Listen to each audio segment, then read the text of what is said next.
Have you ever worked alongside someone and generally felt concerned for them? I'm talking about you literally thought to yourself, how did this person land this job? How did they get here? The person that hired them, HR, supervisor, recruiter, what drugs were they smoking that thought that this person saw fit to come and work beside you? Yes, I've been there. And if you ever thought that to yourself, get ready to think it a lot more. Welcome back to Armyprinncess Table Talk, where here on the podcast, we bring topics of concern to the table and you all are able to discuss them here with me. If you are a returning subscriber, welcome back. And if you are new for the very first time, welcome. And I encourage you to hit that subscribe button so you can share stuff at the table with us every month as well. In this video, we are going to discuss one of the big ticket items that the Navy just set on the table. The Navy is lowering its requirements for new recruits to join. Yes, you heard it loud and clear, guys. No longer do you have to have a GED or even a diploma to join the Navy. You just have to get a minimum score of 50. So in the next segment, we are going to discuss what this means for new recruits who are looking to join the Navy, service members that are already serving, my unpopular opinion, what's going to happen with you all, and then what to prepare for in the grand scheme of things. Because you know that if the Navy is saying anybody and everybody can come in, it's got to mean something on the back end. They ain't just doing it just to be nice. Lastly, in the last end of the segment, so make sure you all stay tuned, I am going to hit y'all with a little story time of how this literally applies to me, like how I have served next to someone and I was like, how did you even manage to make it through MEPS and basic training? So this has been happening. This is not anything new, but this is new on this grand scale where they are literally lowering the requirements across the board. And I think that some of the other branches are going to follow suit. So to join the Navy now, as of recently, within 24 hours, maybe 48 hours, that you don't need a diploma or a GED. You just got to score 50 and above. That is different. So I'm not sure that's good or bad. What do you think? Well, I'll tell you what I think. No, ma'am. No, sir. This is no bueno. Y'all let me know in the comments what y'all think about this. Because I know that there's some people that's going to say, well, you know, they're struggling right now and this will get people in. Y'all let me know what y'all think and the reason why. But I definitely do not agree with this new requirement. But for the new people, this is the only good I could see for. And it's for the recruiters because there is a big demand on recruiters. If you all don't know, recruiters have a lot of pressure put on them. They have to meet a quota each year. Last few years with that big C word thing that made a lot of people sick, it really hit. It really hurt the military recruiters in general because recruiting stations were closed due to social distancing. And so they had to do a lot of their stuff online. They had to contact people, you know, over the phone and over the internet, which makes it harder when you're trying to build that connection, especially with a young soldier that's wishy-washy or on the fence about joining in the first place. And they don't get to actually see the recruiter. They don't get to interact with the recruiter. So that just made it hard. And then coming off of the whole pandemic, just this new generation of Gen Z, and I kind of touched on this in the last video, this new generation of Gen Z don't really want to do anything. They don't really want to work hard. And if you join the military, whatever branch, you're going to have to work hard. It's not a cakewalk. You have to be disciplined and you have to show max effort. And so if you already don't really want to work hard, if you're already wishy-washy, you're already not really used to being around people because of social distancing in the pandemic. It's going to make it hard to put those numbers in the military like we have been able to do in past years. And so there's a lot of recruiters that are getting hurt, and not just recruiters getting hurt, the military in general, the overall force is not as big and as strong as it was due to the minimum population that is wanting to join. And I'm gonna do a whole separate video. Me and Gabe are gonna do a whole face-to-face video on the reason we think the military in general can't make the numbers when it comes to recruiting. But when you add all of that stuff and you stir it around in the pot, it's a recipe for disaster. And so you have to make drastic decisions, and I think this is a drastic decision to say, hey, you don't have to have a diploma. You ain't even got to have a GED. You can just come in and join. This is definitely going to help recruiters. It's definitely going to help people that may not score as high as they need to or want to on the ASVAB, but do want to actually join, have actually made up their mind that they want to join. This is definitely going to help those people, but I feel like that's a small population compared to the majority of the people that walk into recruiting office. They either know what they want and they have prepared so they score high enough on the ASVAB, or they just, if they don't get the score they want, they just don't join. So with all of the stuff that I discussed previously on the reason why I think the military went this route, I think what this does is open the door for disaster, because you can agree that for the most part, I got to put my disclaimer up, for the most part, the people that score higher generally are a little more intelligent. And I'm not saying if you score low, you're dumb. That is not what I'm saying. But I'm just saying, overall, if the people that I've come encounter with that have a very, very high GT score are very, very intelligent. The people that have a very, very low GT score are not as intelligent, or may not possess all of the skills they need to be a high functioning adult in life. In general, like, you may just come from an impoverished city. You may not have had the best education. You may have had a lot of restrictions or been sheltered a lot where you couldn't do stuff. And so this does restrict your ability to think on a higher level. And some jobs definitely require that. Now, one of the caveats that they put in the article, and I'm going to put this article up so you all can take a look at it yourself and go do your own education on it. But some of the things that they put in there was that a lot of people who do come to the recruiting station and do want to join but don't score high enough can still join and do some of those lower level jobs, like cook, like housekeeping type job, like a machine gunner or infantry, or a truck drivers. You don't necessarily have to be super intelligent to do those jobs. And right now, the military is just hurting for bodies in general. Like, they just want to put bodies in. So if we got 500 bodies that can be cooks, can be housekeeper, can drive trucks, and can shoot a gun, baby, that's all we need. That's half of the battle right there. We can save those high ASVAB scores for the people that really need to be in those positions. And so, like I said, what this means for new recruits is that, yes, you will have a better opportunity to join the military, because there's really basically no requirements. And when I say military, I'm just going to stick with Navy, because it hasn't officially been put out across all branches that all branches are doing this. But if you're looking to leave to tomorrow and you're not really that smart, or you don't really have the line scores, go hit you up a Navy recruiter. But what does this mean for the force that is already in, as I alluded to in the beginning of this segment? So y'all know I've been in the military a while now. In my intro, I say over 15 years.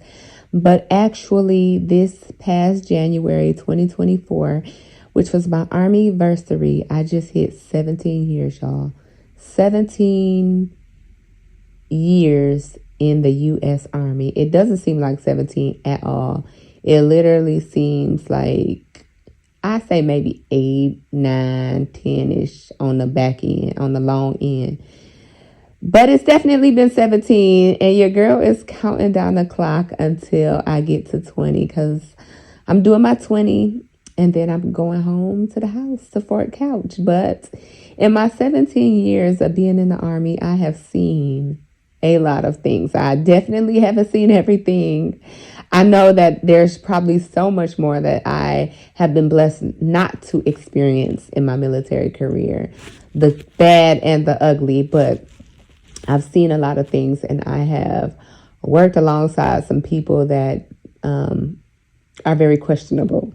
And so my heart goes out to the service members that are in the military like myself, that will eventually end up working alongside these new recruits that don't have diplomas and GEDs. Because like I alluded to a little while ago, just having a GED and a diploma does kind of weed out some of the riffraff. Not all of the riffraff.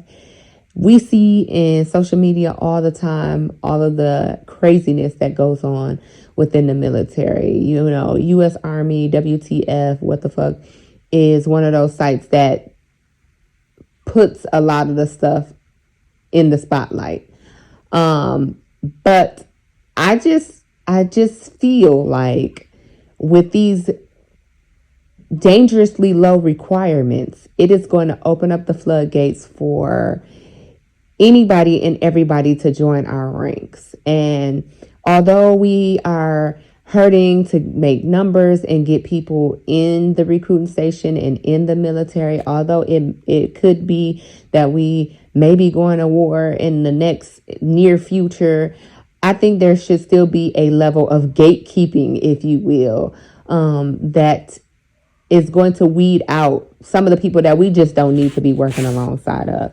We hear the stories of all of the sexual assault and sexual harassment, the racism, the stereotyping, the ghetto-ness, the craziness, the white supremacy that is among us and in our ranks. And I don't think that we need to continue to lower the threshold for the nonsense to enter the ranks. And I believe that's what will happen with the service members, or happen to the service members who are currently serving.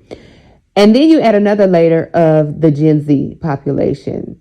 So the people that will be joining that have these low ASVAB scores will be the people that make up the Gen Z category. They already have a low work ethic. They already have a short attention span. They already don't want to take direction and don't want to take guidance from people above them. They already have a gimme, I'm entitled complexity to them. And so, I mean, to me, it just is going to allow for the bottom of the barrel to be able to join and serve alongside people. I just think that it's going to open up a can of worms for disaster.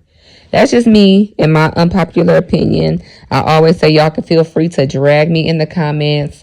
I'm ready to tussle anytime you are. But I think that that's what's going to happen for the service members who are already serving. While we ponder on that idea, let's take a look at what this could possibly mean. Why is this all happening in the first place? We are going to war. I bet you did not know, as of now, you no longer need a high school diploma or a GED to enlist in the United States military. Don't believe me? Fact check it yourself. Call your local recruiting office for any of the branches and you'll get your answer. Another thing that people are not thinking about, if you are an immigrant, a non-citizen, and you join our military, our government will give you citizenship. Why is that important? Because right now we are entering a world war and our recruiting numbers are so low, possibly the lowest they've ever been in history, and where our snowflake generation of men no longer want to join our military and defend our country, there is thousands and thousands of young military-aged males coming across the border in Texas right now that would be more than willing to throw their hand up and say, hey, put my name down for that citizenship. You think it's a coincidence? You think that the Biden administration is fighting Texas so hard because why do you think they want so many people coming through? They are trying to throw a military together because we don't have one, so they can prepare for this war that we're going to enter into incredibly soon. All right, so y'all just saw it here. They are alluding to another world war. This could possibly be World War III on the threshold. And I mean, with that being said, if this is true, I'm not co-signing it. I don't know. This is the first that I'm hearing of it as well. But if it is true, we are going to need all hands on deck. They tell us all the time that Russia and China are our biggest threat right now. They have the nuclear intelligence way more than what the U.S. Army may have. And so if something does pop off, it could be a big deal. It will be a big deal, and we will need all hands on deck. And for that matter, I guess if they're lowering the score so that anybody and everybody can join, to me, that's what it could possibly mean. We've been at odds with these countries for a while now, and this is nothing new that they have these kind of capabilities over us. I think it's just now coming to the surface where it's being made public knowledge that they have these type of capabilities over us. And so if it is true, if this is something that the U.S. is definitely gearing up for, then I could see the need to lower the threshold because, like I said, we just need to put bodies in seats. And this is definitely a way to do it. In a later video, a future video, I'm going to discuss some of the reasons why the Army's having trouble putting the bodies in the seats. I think that deserves a whole separate table talk, but we will go into that at a later date. But these are just my unpopular opinions on what I think could be happening. So let's talk about my experience because, like I told you all in the beginning, I have worked alongside of people that definitely did not deserve to be here. I consider being in the military a privilege. There is only 1% of the population that is bold enough, brave enough, selfless serving enough to put their life on the line to fight for the U.S. of A. I was going to say U.S. Army, to fight for the United States. There are definitely people that come in and you are like, what in the world? So there's been a few cases. One, I had a soldier that we believe he was on the spectrum. I see this every day. There's some people that slip through the cracks that I literally believe have some form of autism, because y'all know there could be high functioning autism where you can work, you can function, you look and act like you are normal, but you are on the spectrum. And I believe that's what he was, because he was a young soldier, maybe 21, 22, if that, but he definitely either that or he was what's the word? Not traumatized, but suffered some sort of abuse to where it was still affecting him in his adult years as he joined the military. So I would consider an alcoholic. If you come to work drunk, you're an alcoholic. And it's not because you went out and you had a Super Bowl party and you drank too much the night before. You literally had to take a swig to come in to work. So that right there, being an alcoholic is, you know what I mean? You just can't come to work on alcohol. And then he would cry real tears like a baby because he did not want to come to work. So he would cry, and when he would drink on the weekends or at nighttime, we had to have a soldier that would go by and check on him as though he is literally a child and he's somebody's child. And then he would ask them to stay with him. He would make up all of these excuses why he needed that person to stay with them. He would want to hang out with them on the weekends all the time. Like different people. It wasn't just one particular person. It wasn't like he liked this person. It was just like he needed somebody to be there with him to parent him almost, it seemed like. And so it just like when you talk to the soldier and he conversated with you, you could just kind of feel like something was off. So I think it was a combination of being on the spectrum, being an alcoholic, having some sort of trauma. It could be one or all together, but it makes you wonder how did you get here? How did you get through MEPS? How did you get through basic training? How did your recruiter not pick up on any of this when you came through at the recruiting station? Was it just one of those things where that recruiter was trying to meet the quota and they had to put bodies in the military and you just happened to be an able body that scored high enough on the ASVAB? Or was it could you fall into one of those categories where you did score low enough on the ASVAB and like the Navy has just adopted where we'll put you in, you can just do the minimum requirements and do a basic job, we just need a body. So it has happened to me. That's just one experience I've had, but like I said, I've been in 17 years and I've experienced all types of people, and I have wondered to myself, how did you make it here with me? All right, y'all, that is my time. I wanted to bring this matter to light. If you have other topics that you want to bring to the table, definitely list them below. This is the start of many more future podcasts to come. But I want to talk, like I said, more about in-depth issues, problems, concerns that the military is having. And I think that instead of just gliding over the surface, we need to take a deep dive, and this is the avenue to get that done. If you have enjoyed this, go ahead and hit a like for your girl. Hit that subscribe button so you can always have a seat at the table.